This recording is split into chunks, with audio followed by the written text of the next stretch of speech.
Do you have any reason to believe that Kim Porter did not die of lobar pneumonia, and whether Porter could have been poisoned in a way to mimic those symptoms? Premise, I think, putting out that she could have been poisoned in some way, certainly something that would be undetectable. What I can tell you is that there was quite a bit of pathology with her autopsy. And, you know, you'd mentioned just a moment ago that she had died of lobar pneumonia.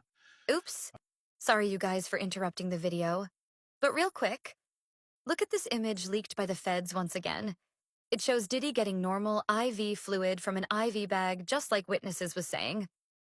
Quote, Sean Combs typically receive IV fluids to recover from the physical exertion and drug use.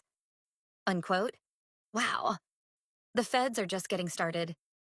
However, it didn't exactly make sense why the autopsy report took 2 months to be finalized. And then they name these different bacteria that were found in her blood. The first one is Fusobacterium necrophorum, which I looked this up and it looks like you can contract this from animal bites. To give you an idea of what we're dealing with here, her lungs were 850 grams for the left. That's the one with only 2 lobes. And then the right lung was 900 grams. Marathon. He also wrote, I do know very clearly that Kimberly didn't just check out all of a sudden over pneumonia. That's some bullshit. Cassie turned in video footage, a USB drive, and Kim Porter's burner phone over to the FBI. There are rumors that Kim reportedly met up with Cassie a few days before her passing and gave her the burner phone, which allegedly contains video footage of Diddy's infamous FOs. It's the same way that Cassie gathered enough evidence to pursue a case against Diddy. Then there's this other bacteriology report, and I really don't know what the difference is, but this one says amended reports. Alarm bells kind of go off if you get anything that's like up in the upper 400 range. We're talking about the weight of these lungs is desperately heavy. It says amended report. Verified date time, November 20th. I think one of my biggest questions is, because this is not something that just happened overnight. Not only that, but when the lungs were dissected at autopsy, they had this kind of purulent fluid that came out, and it's just kind of a polite way of saying pus. She had an ongoing infection.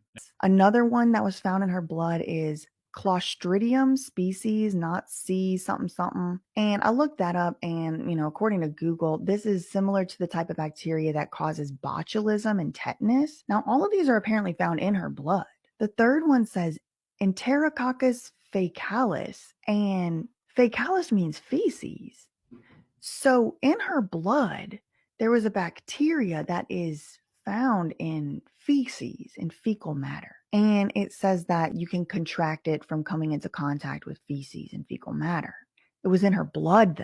It was in her blood. So, and then there was one final one, Citrobacter species, isolated from aerobic blood bottle. Now, this particular bacteria, I looked it up, and it says it's closely related to Salmonella, and it results in intestinal infection or urinary tract. And again, y'all, I'm just Googling, okay? This is a prolonged event. You had a physician, a house call physician, and that's the way they're termed, apparently, that was coming out to administer treatment to Miss Porter. How in the world this could have been missed, I have no idea. And there's 4 different bacteria that are found in her bloodstream. Look, source, blood autopsy. This is not the same as one page before where it was a wound culture from inside her lung. They swabbed her lung. No, this is her blood. They took blood out of her body, ran tests. That's what it looks like to me. Y'all tell me. And they found 4 different types of bacteria. One of these bacteria can come from animal bites. One of these bacteria is similar to the tetanus, right? One of these comes from feces. That's the Enterococcus faecalis. And one of them is closely related to Salmonella, which you can contract from eating chicken, fish, whatever. So there's 4 types of bacteria found in this woman's bloodstream. It's on this thing called amended report. And the only thing I can think of is what was in those IV bags they gave her. Pneumonia is very dangerous.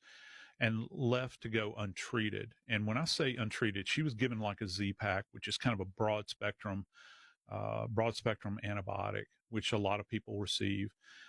They give her an IV that is kind of vitamin infused, lots of fluid bottles, they said, trying to do electrolyte replacement. But once you get this kind of bacterial infection that's going on, and you get to the point where your lungs are this heavy and you're producing pus at this point in time, I think my big question is, was this neglect?